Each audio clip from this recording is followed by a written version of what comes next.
nosso Senhor Jesus Cristo.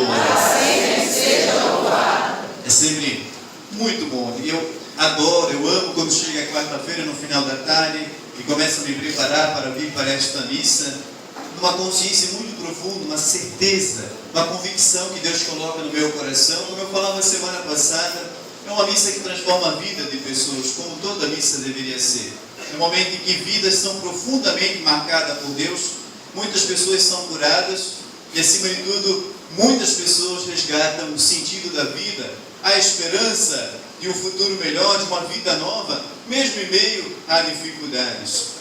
Recentemente eu falava uma frase do Papa Francisco, ele dizendo como deve ser a Igreja Católica. A Igreja Católica deve ser como que um hospital de campanha. Eu falava aqui recentemente. O hospital de campanha é aquele que as Forças Armadas montam no meio de uma guerra e sem muita estrutura, mas tem lá alguns médicos que têm aquela função de ir acolhendo os feridos da guerra e com aquilo que tem, com os recursos que tem, tentam salvá-los, tentam curá-los, atar-lhes as feridas. Não é assim que acontece no hospital de campanha? Aí o Papa faz essa analogia. Diante de um mundo tão ferido e tão machucado, nós precisamos que a igreja, com a estrutura que ela tem, seja uma grande catedral ou uma igrejinha pequena como essa. E o meu sonho, penso que o meu carisma é muito ser disso, né? Montar hospitais de campanha por aí. Por isso que de vez em quando eu gosto de fazer aquelas missas um pouco maiores. Passo um monte de ideias pela minha cabeça, às vezes a estrutura não permite, né? Mas a ideia é essa, que mais e mais pessoas feridas e machucadas possam receber o atendimento espiritual, possam receber a cura das feridas, das machucaduras do coração. E é mais do que necessário. O Papa Francisco, de fato, foi um profeta ao pensar, ao ter esta visão da igreja como um hospital que acolhe a todos, porque nós vivemos num mundo que está passando por uma grande guerra, não só guerras bélicas, digamos assim, de armas, de bombas, que também está acontecendo neste momento, mas a maior guerra que o mundo enfrenta é a guerra existencial, a guerra da falta de paradigmas, a guerra da falta de valores. Foi tirado o chão de tantas pessoas, em tantas culturas, foi tirado o respeito pelo ser humano, pela vida humana, que se tornou tão frágil, tão descartável, tão sem respeito, sem dignidade. A guerra entre pessoas, a guerra entre culturas, a falta de respeito com o diferente. Por isso tantas pessoas machucadas, tantas pessoas que perdem a dignidade porque se preocupam, se estressam demais por não terem qualidade de vida para dar para os seus familiares. A guerra econômica que nós estamos enfrentando em tantos lugares, a guerra de competições, por isso tantas coisas nos assustam, tantas pessoas assumem cargos importantes sem ter a capacitação para aquilo. A guerra do egoísmo humano, guerra de corrupção, de mentira. O dinheiro vale mais do que o ser humano, o lucro vale mais. Então, vivemos numa guerra. Por isso, e sem ser pessimista, eu não gosto de ser pessimista, mas já digo porque estou apresentando esta premissa, né? Mostrando esta realidade que é comum. Basta ligar a televisão, ou nem precisa ligar, basta andar no centro da cidade e ver funcionários públicos sendo bombardeados, literalmente, mas coitados, né? Tanto eles como aqueles que bombardearam, cumprindo, exigindo seus direitos, cumprindo a sua função. Tantas pessoas passando fome, os hospitais, tanta gente doente, em nosso meio, tanta gente desempregada. Meu Deus, como provoca desespero. O ser humano é uma verdadeira guerra pela subsistência quando ele não tem emprego. Depois das competições no mundo do trabalho, cada um querendo salvar o seu emprego, ou salvar o seu carro, por isso eu posso destruir o outro. Guerra dentro das igrejas, uma igreja querendo ser melhor do que a outra, paróquias, uma paróquia querendo ser melhor do que a outra. E a guerra entra tão forte no coração humano que até padre quer ser melhor do que o outro, ou fica com inveja do outro, o pastor querendo derrubar o padre, e assim por diante. Meu Deus. Então, de fato, se parar para pensar, mas não para desanimar, para constatar, vivemos em guerra.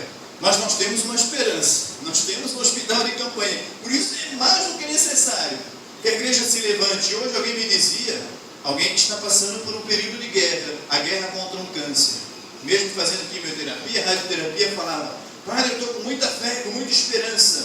Padre, como eu estou vendo que a igreja está se renovando, como as pessoas estão voltando para a igreja. De fato é uma necessidade humana. Na verdade, mais do que uma necessidade de igreja, é uma necessidade de Deus, uma necessidade do divino médico Jesus. para nos dar força diante deste contexto, para nos dar ânimo, para saber que essa tempestade, esse tsunami da falta de valores e de tantas coisas negativas, vai passar. Precisamos de reconstrução, sim, de valores, de famílias, de pessoas, de empregos, da dignidade, da honestidade, do senso de justiça, precisamos, mas isso começa pelo coração humano, que precisa também ser curado de suas carências, de sua afetividade. Então, saiba sempre disso. E me ajude o Papa Francisco, ajude outros padres, ajude tantas lideranças cristãs que já tomaram consciência disso. Não adianta ficar sentadinho dizendo, está acontecendo tanta coisa ruim no mundo, só constatando, como eu acabei de fazer. É isso e aquilo, e desanimar.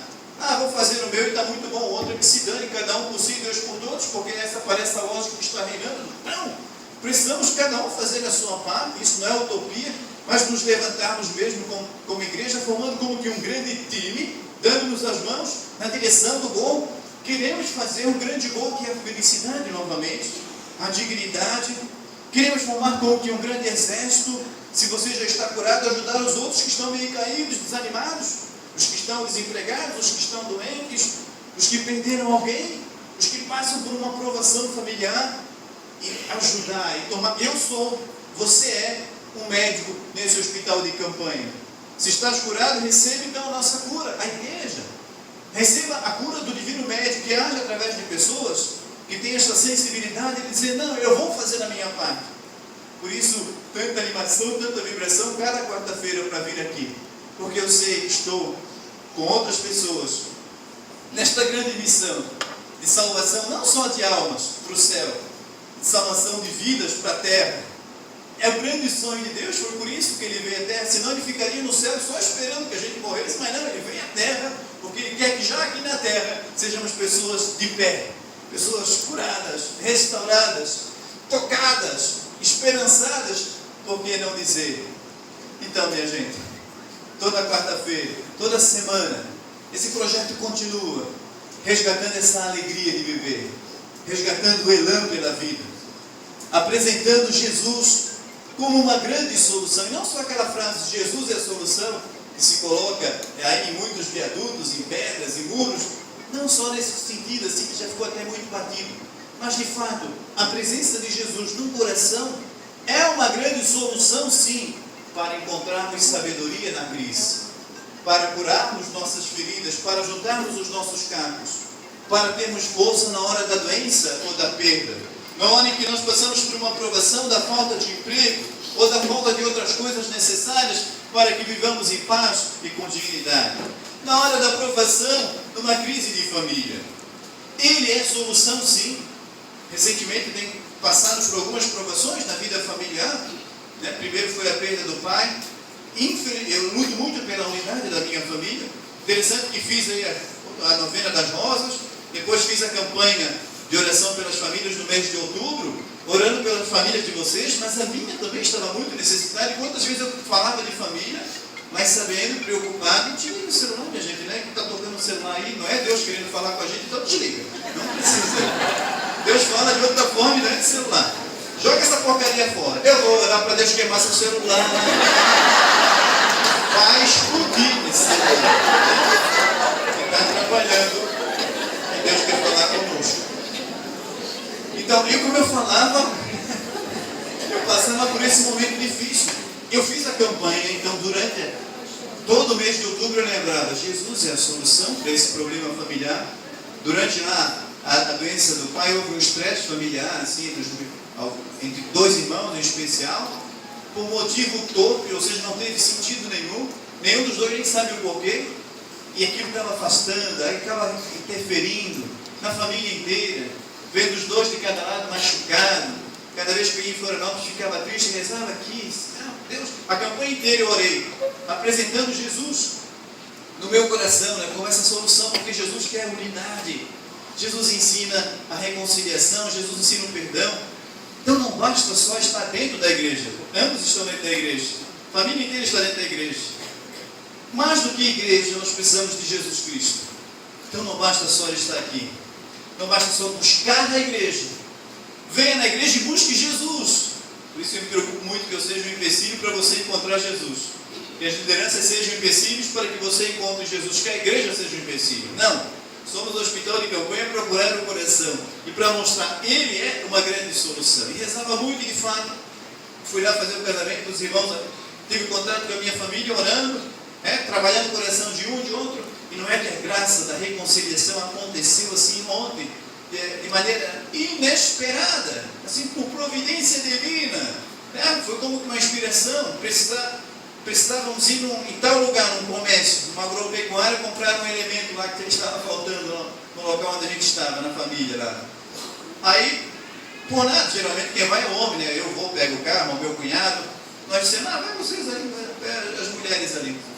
E não é que lá na agropecuária acabaram se encontrando, aí por questão de constrangimento se abraçaram lá, se cumprimentaram, marcamos, fomos à noite na casa e a reconciliação aconteceu. É assim, minha gente. De fato, o que eu falo não é só por teoria e por estudo bíblico, também por experiência própria. Também passo por esses momentos para dizer que é possível. Há uma solução, há uma esperança. Através da reza, da oração, da espiritualidade, acima de tudo da abertura do coração. Quando Ele nos encontra, quando a gente se deixa encontrar por Ele verdadeiramente, repito, mais do que a igreja, quando a gente encontra Jesus Cristo, é impossível ficar da mesma forma. É impossível também, isso não é promessa barata, que uma realidade que você esteja vivendo fique da mesma forma. Porque Ele é transformador. A presença de Jesus muda tudo. Tudo pode ser mudado com a presença do Cristo em nossa vida. Quando a gente tem este insight, entende. E quando a gente capta a sua presença em nossa vida, é como que um choque. A gente fica impactado e vê que de fato foi obra dele. Não poderia ser de outra forma. Foi obra dele. Isso que aconteceu. E acima de tudo, obra dele em mim. Eu vou mudar.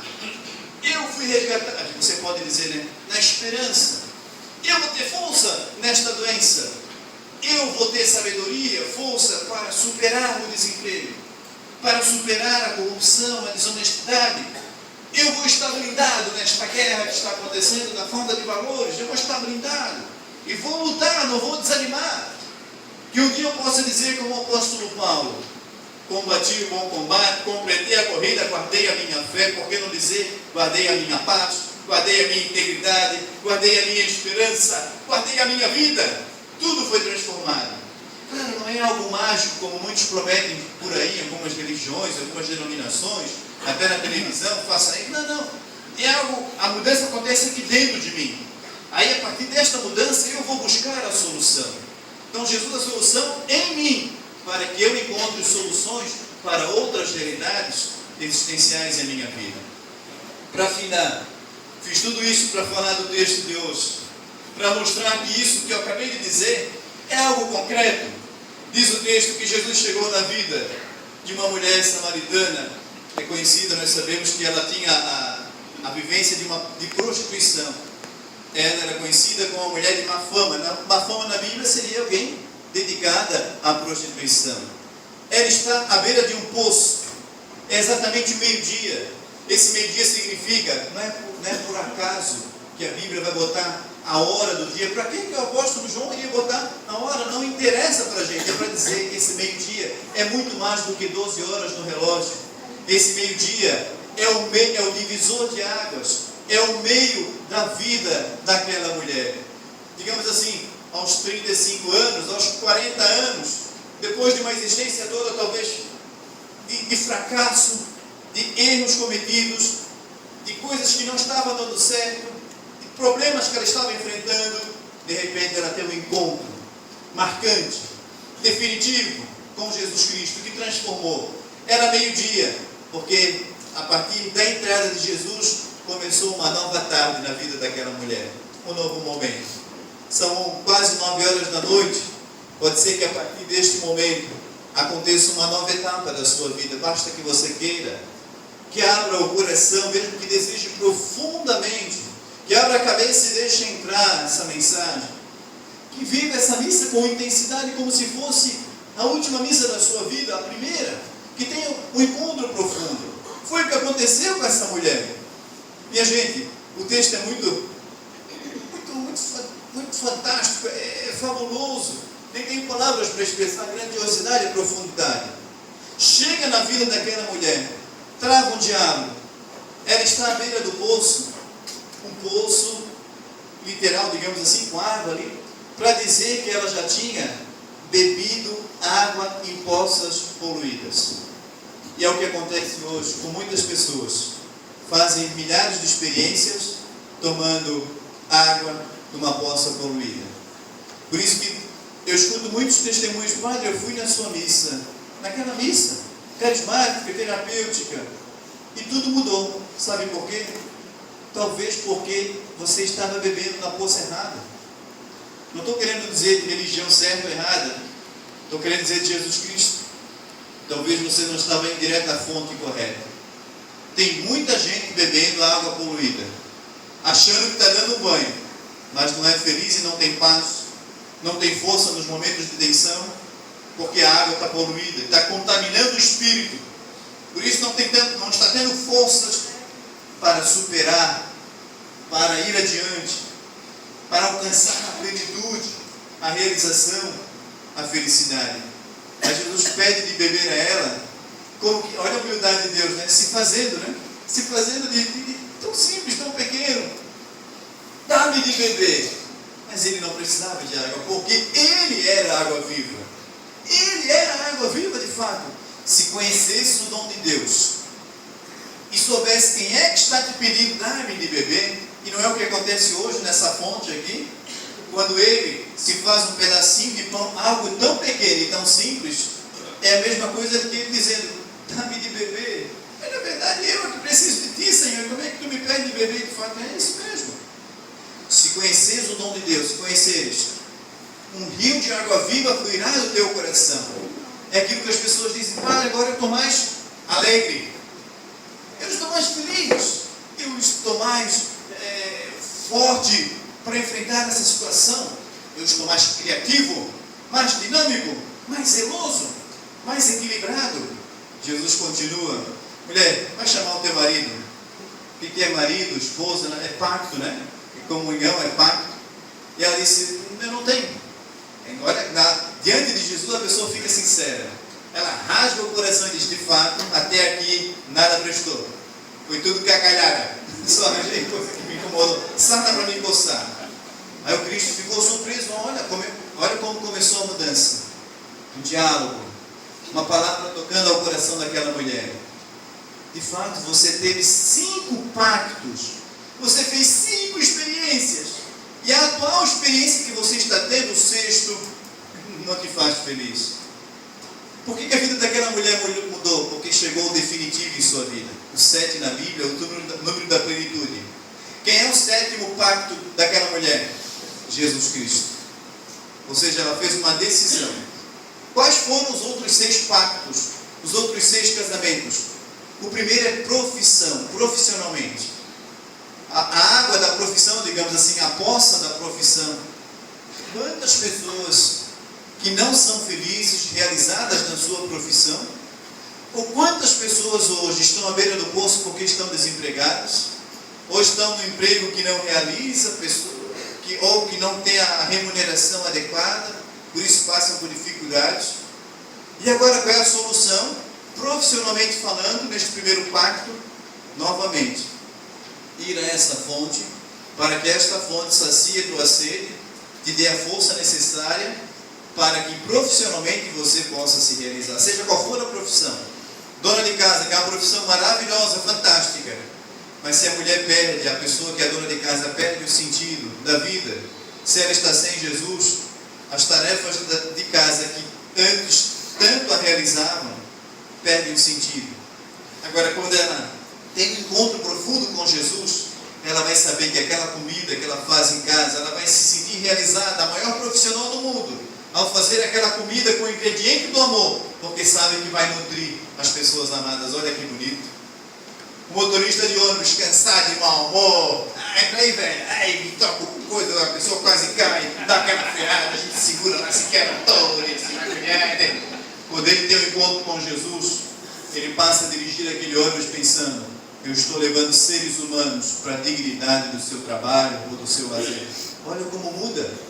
Os enfermeiros profissionais da saúde, às vezes podem estar cansados profissionalmente, à beira do poço, como aquela mulher, desanimados. Poxa, não está valendo a pena, estou aqui incomodando, dando plantão o tempo inteiro. Mas aí quando ela tem um encontro, quando essa fonte está saciada no coração, por mais que encontre dificuldades naquela profissão, ela vai saber, vai lembrar o tempo inteiro a dignidade que é cuidar de um ser humano na hora da doença. Padre, por mais que esteja na vocação certa, mas ele pode se deixar levar pelo cansaço, pelas críticas, pelas dificuldades, por isso, por aquilo, pela falta disso, daquilo. Aí pode andar se arrastando também à beira do poço, que nem a samaritana. Então ele tem que ir de novo à fonte, para lembrar a sacralidade, a grandeza de ser um sacerdote, ministro de Deus, que leva a palavra aos corações. E assim vai para cada profissão. A mulher não era feliz, porque profissionalmente não estava fazendo, tinha esquecido o sentido da sua vida, ou entrou na profissão errada. Depois que o Cristo entra, isso muda em sua vida. O segundo pacto, e já acabo, é o da afetividade. Primeiro é a profissão, profissionalmente. Depois é afetivamente. Quantos de nós somos machucados à beira do poço, porque afetivamente não somos realizados? Pessoas carentes, faltou alguma coisa lá na infância, e vivemos a vida inteira mendigando, não temos aquele equilíbrio afetivo que gostaríamos, ou não sabemos manifestar o afeto, o carinho, a atenção para com aqueles que amamos. Eu tenho certeza absoluta, por isso que aquela mulher virou uma prostituta. Eu não sei se na infância dela o pai era muito bravo, deu uma surra, ou se ela foi estuprada, se aconteceu alguma coisa que interferiu na sexualidade dela, por isso ela precisava ter tantos homens afetivamente, por isso ela é tão desequilibrada sexualmente, porque faltava algo que desse sentido à sua afetividade. O Cristo não a desejou sexualmente, mas olhou-a como mulher, como ser humano, falou com ela, certamente a tocou, a cumprimentou, por isso que houve uma mudança, uma cura afetiva. E pode acontecer também por isso que Ele é solução. O encontro com Jesus Cristo, com a espiritualidade verdadeira que Ele ensinou, vem nos equilibrar e curar também nossas feridas afetivas neste hospital de campanha que acontece toda quarta-feira. Amém? Amém. Pois socialmente, o quarto pacto daquela mulher, ela não tinha nenhum vínculo social, porque era excluída, ninguém gostava dela. As pessoas só olhavam para ela, só os homens por interesse sexual, mas então socialmente ela era muito mal vista, ninguém gostava de estar perto dela, porque era uma prostituta, então não tinha vínculos sociais. E nós sabemos pela psicologia como é importante a pessoa ser bem aceita, se sentir aceita no grupo social, ter a sua função na sociedade, estar envolvida num grupo. A partir daquele momento, nós sabemos que esta mulher, o texto diz ali que no final, ela foi tão tocada, tão mexida, que ela lavou o balde. Lembra daquela expressão, vou chutar o balde? Ela literalmente chutou o balde. Ou seja, não quero mais isso. E nós sabemos que esta mulher virou Santa Maria Madalena.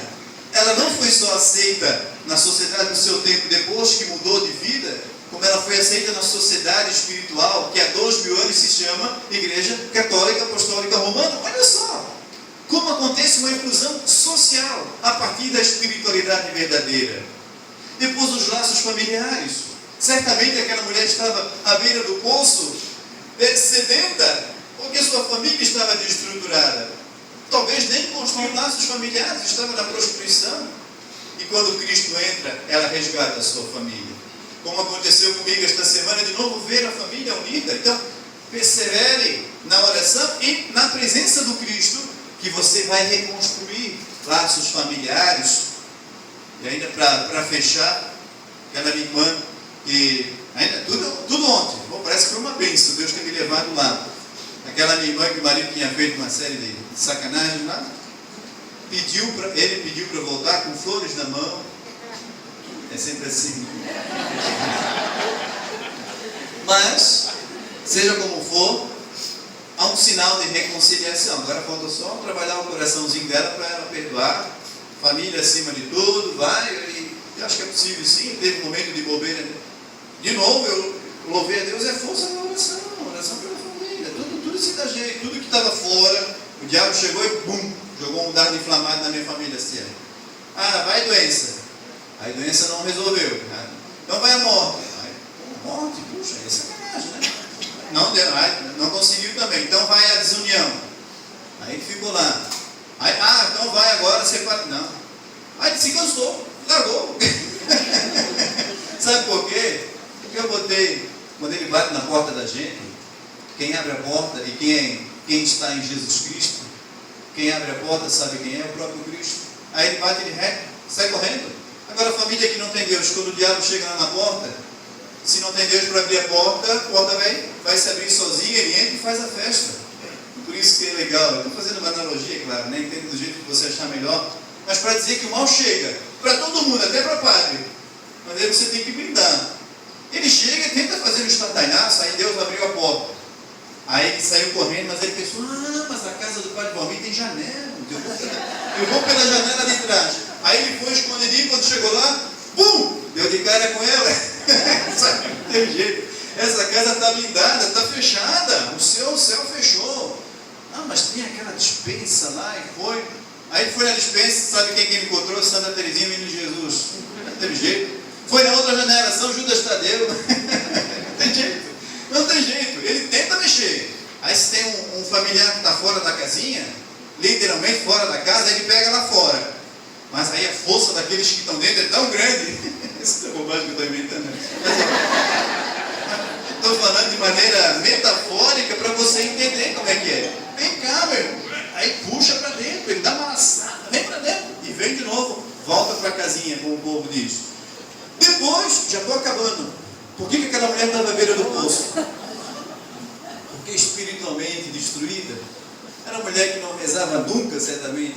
Não buscava a Deus. Por isso aquele vazio no coração. Por isso tinha bebido de posses erradas. Tinha frequentado tantos lugares, talvez buscando a espiritualidade de maneira errada. E como eu escuto, padre, eu fui em tantos lugares.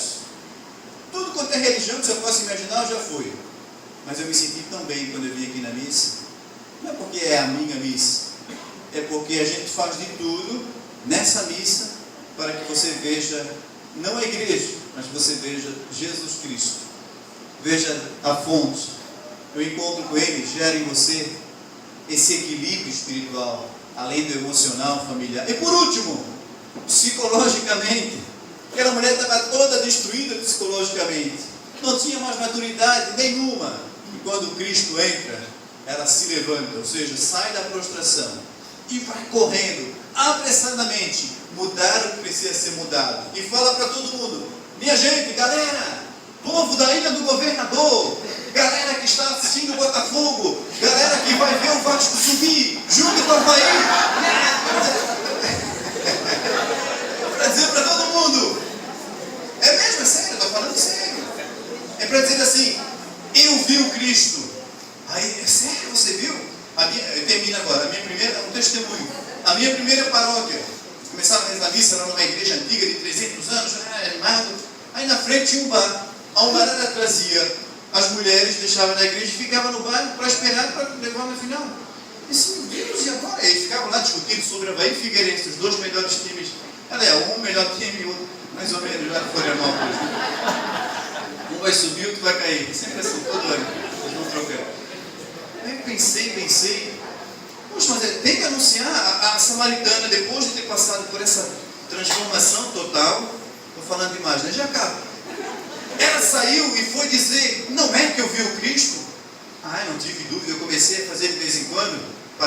Eu parava lá naquele barzinho, as fofoqueiras de plantão, era uma comunidade muito pequena, e dizia, viu o padre no bar? Não tem problema. E eu ia com a camisa do Havaí. Aí puxava, não é esse que é o padre? Aí começava a puxar papo comigo com relação ao time. Eu falava no time. Aí quando o Havaí ganhava, eu passava lá e buzinava, Havaí! Aí eles ficavam bem da vida, outros diziam, ficavam felizes porque tinha de tudo, né? Aí quando o Figueirense perdia, eu passava bem triste, eles começavam a zoar também, né? Quando o Figueirense ganhava. Aí não é que eles aí comecei a falar também no final da missa, de Havaí, coisa. Não é que eles começaram a entrar na igreja quando o Havaí perdia para ver o que eu ia falar. quando o Figueirense ganha da mesma forma.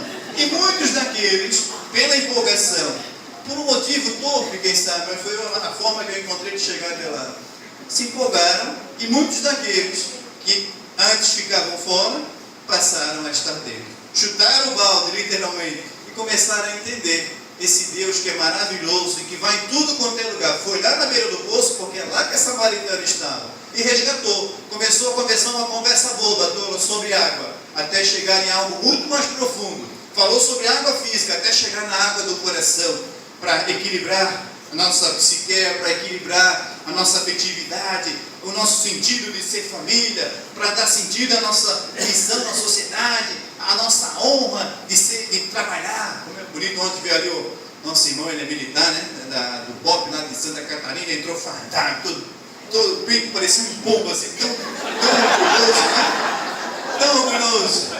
Mas por quê? Tem Jesus Cristo no coração, e depois entra a esposa toda exibida também. Porque são um casal de Deus, então tem que ter orgulho da profissão, orgulho do que se faz, orgulho da família, orgulho de buscar a Deus e vibrar, anunciar, Ele está vivo e Ele é a grande solução, não para deixar a gente alienado, mas para dar sentido àquilo que a gente faz no dia a dia e resgatar o nosso ânimo. Amém! Amém! Desculpa, eu falei.